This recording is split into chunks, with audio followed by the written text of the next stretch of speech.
Mesdames, Mesdemoiselles et Messieurs, bonsoir à toutes et à tous. Soyez encore une fois les bienvenus.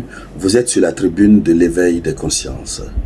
Chères dames, chers messieurs, nous parlons de ce constat très amer que l'opinion continentale, donc sur le continent africain, que l'opinion vient de constater, de faire, j'allais dire.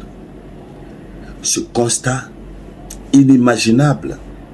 C'est-à-dire, on a toujours eu à penser, à le dire, mais sans croire que la CEDEAO, l'Union africaine, pouvait être dans une telle logique. Non. On a parlé, on a deviné. Dans l'attitude, dans leur attitude, on a deviné. Mais que cela se concrétise aujourd'hui, nous avons la preuve. Chères dames, chers messieurs, depuis quelques semaines, on se bat tous ici, chacun se bat à sa manière, pour permettre au Mali d'obtenir la victoire sur les terreaux à Kidal. Il faut rappeler que depuis des années, la CEDEAO, selon elle, se bat à sa manière pour permettre au Mali de remporter la victoire à Kidal. Selon eux, la France se bat à sa manière. L'ONU, à travers les casques bleus, se battent à leur manière pour que le Mali puisse chasser les terreaux à Kidal. Ça n'a jamais été possible. Le 14 novembre passé, donc juste avant-hier, le Mali a remporté sa première et plus grande victoire. Oui. Mais jusque-là,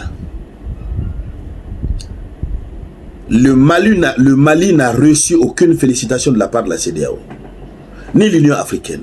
D'ailleurs, ces États, ces organisations ne disent même pas un seul mot par rapport à ça. Qu'est-ce qui empêche la CEDEAO de prendre un bic et d'écrire « Nous encourageons le gouvernement malien, félicitations au Mali ». Qu'est-ce qui les empêche?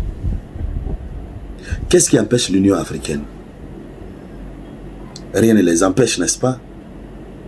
Alors, ce qui les empêche, c'est à nous de comprendre finalement que voici des organisations qui n'ont jamais et qui n'ont pas du tout voulu que le Mali, par ses propres efforts, puisse remporter la victoire sur les terreaux à Kidal.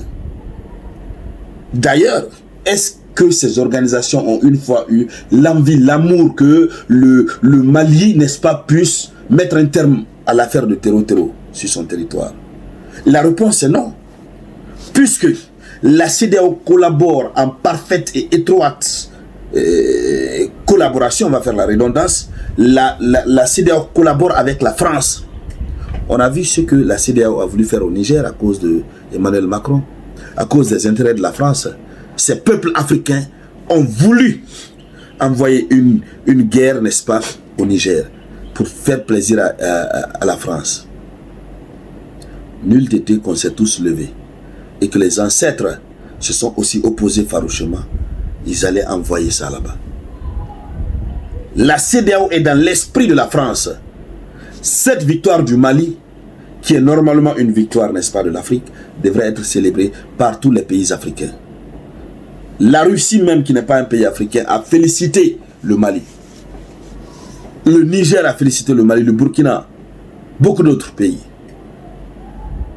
On s'attendait surtout à ce que la CEDEAO félicite le Mali. Mais le Mali ne vit pas des félicitations de la CEDEAO, ni des félicitations de l'ONU ou de l'Union africaine. Non, le Mali ne vit pas de ça. Et qu'elle félicite, j'allais dire, le Mali, ou qu'elle ne félicite pas le Mali continue sa lutte. Le Mali va continuer à persévérer. Le Mali va mettre un terme à l'existence des terreaux dans le Sahel. En réalité, c'est une honte. La CEDEAO a eu honte. L'Union africaine a eu honte. Ils ont honte. La France qui aujourd'hui estime que non, il n'y a pas trop de problème entre la CEDEAO et entre la France et puis le Mali sur le plan machin. La France n'a pas félicité. Pourquoi la France aussi n'a pas félicité?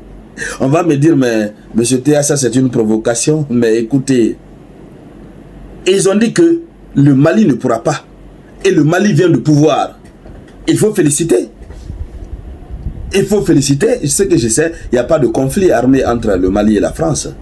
Bon, on sait que la France ne pourra pas le faire. Elle ne pourra jamais le faire parce que cette victoire, n'est-ce pas, à Kidal, c'est de la poudre de piment, voilà, déversée là-bas. C'est dans leurs yeux. Ils ne peuvent pas relever la tête. Mais lorsque nous prenons l'institution africaine, ces institutions africaines que sont la CEDEAO notamment. La CEDEAO qui passe tout son temps à vouloir démontrer par A plus B que la sécurité dans le Sahel est l'une de ses priorités. Lorsque vous prenez les objectifs d'ici à 2025, d'ici à 2030 de la CEDEAO, vous voyez un aspect sécuritaire assez développé. Au compte, n'est-ce pas, duquel aspect sécuritaire la CEDEAO met en priorité la lutte contre le terreau, les terreaux. Mais pourquoi, quand un État réussit dans cette lutte contre les terreaux, on n'applaudit pas l'État, on ne félicite pas cet État? Alors, vous avez la réponse du pourquoi.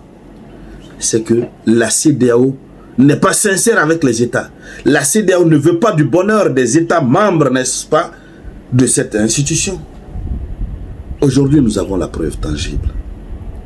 Peut-être dans les jours à venir, ils vont faire un semblant de féliciter puisque nous, on a eu le temps de dénoncer. Ils vont dire non, peut-être ils étaient en train d'observer, etc., etc. On va voir. En tout cas, l'objectif, c'est d'exposer ce qu'est réellement cette institution et ses membres. Arrivé à ce niveau, chères dames, chers messieurs, je vous demande de partager la vidéoconférence au maximum. Partagez-la au maximum. Je vous reviens tout à l'heure avec de nouvelles actualités. C'était la voix de l'unique samouraï.